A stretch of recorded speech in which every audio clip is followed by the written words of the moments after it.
આકાશવાણી સમાચાર રૂપલ જાની વાંચે છે. મુખ્ય સમાચાર. કેન્દ્રીય મંત્રીમંડળે આજે રાષ્ટ્રીય સનદી સેવા ક્ષમતા નિર્માણ કાર્યક્રમ મિશન કર્મયોગીને મંજૂરી આપી છે. પ્રધાનમંત્રી અમેરિકા ભારત વ્યૂહાત્મક અને સહભાગીતા મંચની ત્રીજી શિખર બેઠકમાં આવતીકાલે સંબોધન કરશે. સંરક્ષણ મંત્રી રાજનાથસિંહ રશિયાની 3 દિવસની મુલાકાતે રવાના થયા. ભારત અને ચીન વચ્ચે ચુશુલમાં બ્રિગેડિયર સ્તરની મંત્રણા થઈ.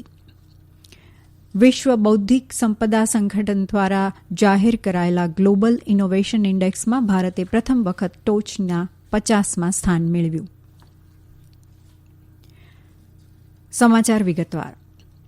કેન્દ્રીય મંત્રીમંડળે આજે રાષ્ટ્રીય સનદી સેવા ક્ષમતા નિર્માણ કાર્યક્રમ મિશન કર્મયોગીને મંજૂરી આપી છે. આ કાર્યક્રમ સરકારી કર્મચારીઓને ક્ષમતા નિર્માણના આધારે તૈયાર કરશે, જેથી તેઓ વિશ્વના અન્ય દેશોમાં પ્રચલિત ઉત્કૃષ્ટ કાર્યપદ્ધતિઓ શીખવા સાથે ભારતીય સંસ્કૃતિ સાથે પણ જોડાયેલા રહે. મિશન કર્મયોગીનું લક્ષ્ય ભવિષ્ય માટે એવા ભારતીય લોકસેવક તૈયાર કરવાનું છે, જે વધુ રચનાત્મક, ચિંતનશીલ, નવીનતમ, સક્રિય અને ટેકનિકલ રીતે સક્ષમ હોય.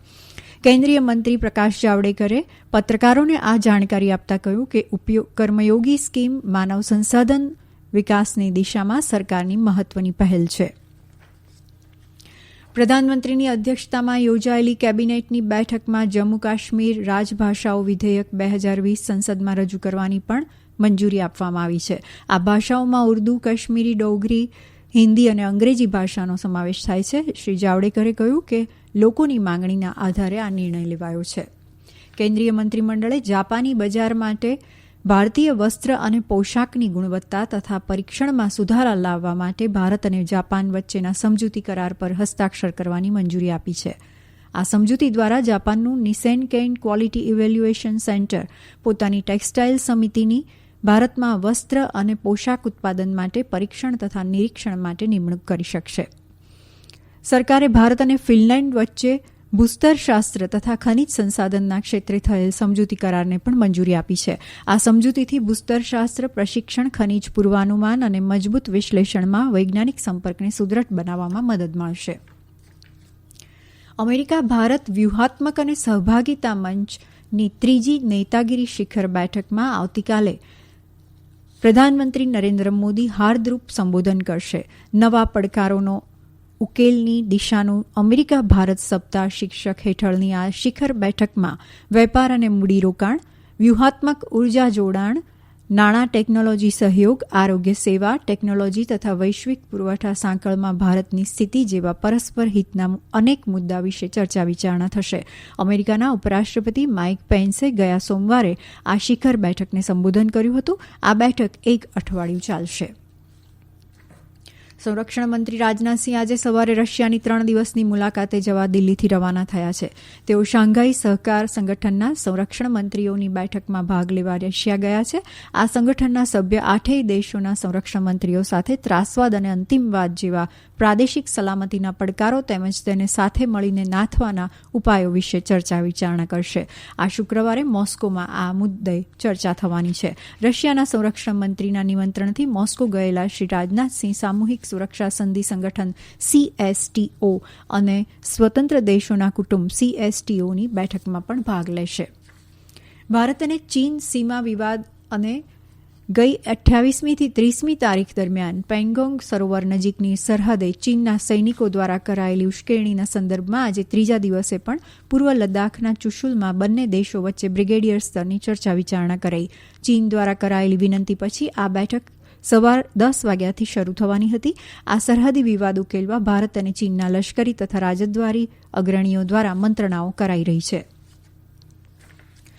કેન્દ્રીય મંત્રી પ્રકાશ જાવડેકરે ખુશી વ્યક્ત કરતા જણાવ્યું છે કે વિશ્વ બૌદ્ધિક સંપદા સંગઠન દ્વારા જાહેર કરાયેલા ગ્લોબલ ઇનોવેશન ઇન્ડેક્સમાં ભારતે પ્રથમ વખત ટોચના 50માં સ્થાન મેળવ્યું છે. એક ટ્વીટમાં શ્રી જાવડેકરે જણાવ્યું કે પ્રધાનમંત્રી નરેન્દ્ર મોદીના નેતૃત્વમાં નૂતન ભારત નવીનતમ ભારત બની રહ્યું છે. 2015ના રેન્કિંગમાં નંબર 81 પર રહેલું ભારત 2020માં વધુ ઉપર 48 નંબર પર આવ્યું છે. આ સમાચાર આકાશવાણીના છે.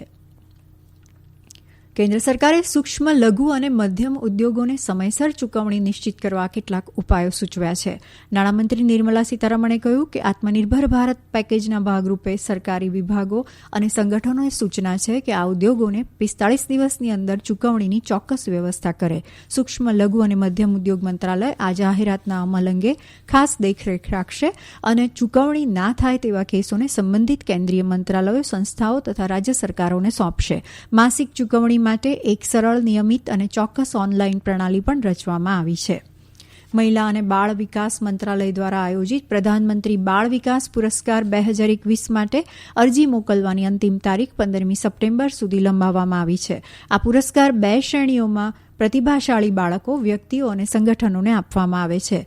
બાળ શક્તિ પુરસ્કાર વિજેતા બાળકો 26મી જાન્યુઆરીએ રાજપથ પર આયોજિત પ્રજાસત્તાક દિવસની પરેડમાં ભાગ લે છે.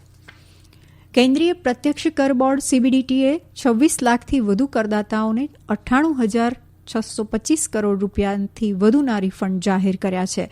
આ રિફંડ આ વર્ષે 1 એપ્રિલ અને 1 સપ્ટેમ્બરની વચ્ચે જાહેર કરાયા છે. CBDTએ કહ્યું કે કરદાતાઓના 24,50,000થી વધુ કેસોમાં 29,997 કરોડ રૂપિયા આવકવેરા રિફંડ બહાર પડાયા અને કોર્પોરેટ કરની શ્રેણીમાં 1,68,000થી વધુ કેસોમાં 68,628 કરોડ રૂપિયા જાહેર કરાયા. આરોગ્ય મંત્રાલયે કોવિડ-19ના સંક્રમણને વધતું અટકાવવા માટે નિવારણ સંચાલન પ્રક્રિયા SOP જાહેર કરી છે. જેનેરિક ઉપાયોમાં સરળ આરોગ્યના નિયમોનું પાલન કરવાનું છે. શક્ય હોય ત્યાં સુધી ઓછામાં ઓછા 6 ફૂટનું શારીરિક અંતર, ફરજિયાત માસ્ક તેમજ વારંવાર સાબુથી હાથ ધોવા કે આલ્કોહોલયુક્ત હેન્ડ સેનિટાઇઝરનો ઉપયોગ કરવાનું સૂચન છે. છીંક આવે ત્યારે મોંને કપડાથી ઢાંકવું ખાસ જરૂરી છે. સોશિયલ ડિસ્ટન્સ એટલે કે શારીરિક અંતરના માપદંડોને ધ્યાનમાં રાખતા સંસ્થાઓમાં પરીક્ષા માટે બેસવાની યોગ્ય વ્યવસ્થા સુનિશ્ચિત કરવા પૂરતા ઓરડાની ક્ષમતા હોવી જરૂરી છે. પરીક્ષા કેન્દ્રમાં પ્રવેશ સમયે પરીક્ષાની અને પરીક્ષાર્થીના આરોગ્યની સ્થિતિ પણ પોતે જ જાણ કરવાની રહેશે. કેન્દ્ર સરકારે જણાવ્યું છે કે બધા સરકારી કેલેન્ડર, ડાયરી અને એવી જ સામગ્રીનું છાપકામ બંધ કરવામાં આવશે જે ડિજિટલ રૂપે ઉપલબ્ધ હોય. બધા જ મંત્રાલયો, વિભાગો, જાહેર ક્ષેત્રના વિભાગો હવે ડિજિટલ અથવા ઓનલાઈન પદ્ધતિ અપનાવશે.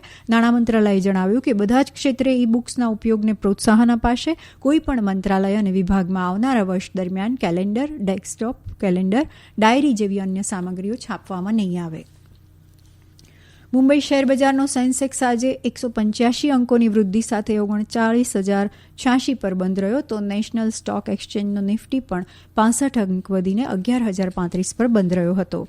આંતરરાષ્ટ્રીય બજારમાં સોનું મંદી સાથે $1,963 પ્રતિ અંશ પર હતું. ભારતીય સોનું $614 સસ્તું થતાં 10 ગ્રામના 52,314 ભાવ થયો, તો ચાંદી પણ $1,799 ઘટીને $71,202 પ્રતિ કિલો ભાવ પર પહોંચી છે. દેશમાં કોરોનાથી સાજા થવાનો દર વધીને લગભગ 77% પર પહોંચ્યો છે અને માત્ર 23% દર્દીઓ જ હાલ હોસ્પિટલમાં કે ઘરે સારવાર લઈ રહ્યા છે. ગઈકાલ સાંજ સુધીમાં મળેલા સત્તાવાર આંકડા અનુસાર સાંજે 7 વાગે પૂરા થઈ ગયેલા 24 કલાક દરમિયાન 62,144 દર્દી સાજા થયા હતા. તે સાથે કોરોનાને માત આપનારા લોકોનો આંકડો છે 28,99,521. દેશમાં કોવિડ-19ના શંકાસ્પદ દર્દીઓને ઝડપથી શોધી કાઢવા ગઈકાલે સાંજે પૂરા થયેલા 24 કલાક દરમિયાન 10,12,000થી વધુ નમૂનાઓનું પરીક્ષણ કરવામાં આવ્યું હતું. છેલ્લા 5 મહિનામાં કોવિડ સંક્રમણના પરીક્ષણની ક્ષમતામાં નોંધપાત્ર વધારો કરાયો છે. સમગ્ર દેશમાં ગયા માર્ચના માસથી 23મી તારીખ સુધી માત્ર 160 પ્રયોગશાળાઓ હતી. તેની સામે હાલ 2,614 પ્રયોગશાળાઓ કાર્યરત છે. આજે 2 સપ્ટેમ્બર એટલે કે વિશ્વ નાળિયેર દિવસ છે, ત્યારે કેન્દ્ર શાસિત પ્રદેશ દમણના રહેવાસીઓ આરોગ્યપ્રદ એવા નાળિયેરનો અનેકવિધ રીતે ઉપયોગ કરીને લોકોના સ્વાસ્થ્ય સાથે સાથે આર્થિક રીતે પણ સદ્ધર બન્યા છે. દમણમાં 180 હેક્ટર એરિયામાં નાળિયેરનું ઉત્પાદન થાય છે અને 1 હેક્ટર દીઠ જમીન પર લોટલ, વેસ્ટ કોસ્ટલ, ગોલ્ડન, આઈબીડ, બોના અને મલેશિયન જાતિના 1100 જેટલા નાળિયેર જોવા મળે છે. અંતમાં મુખ્ય સમાચાર. કેન્દ્રીય મંત્રીમંડળે આજે રાષ્ટ્રીય સનદી સેવા ક્ષમતા નિર્માણ કાર્યક્રમ મિશન કર્મયોગીને મંજૂરી આપી છે. પ્રધાનમંત્રી અમેરિકા ભારત વ્યૂહાત્મક અને સહભાગિતા મંચની 3જી શિખર બેઠકમાં આવતીકાલે સંબોધન કરશે. વૈશ્વિક બૌદ્ધિક સંપદા સંગઠન દ્વારા જાહેર કરાયેલા ગ્લોબલ ઇનોવેશન ઇન્ડેક્સમાં ભારતે પ્રથમ વખત ટોચમાં 50મું સ્થાન મેળવ્યું છે. આકાશવાણી પરથી સમાચાર પૂરા થયા.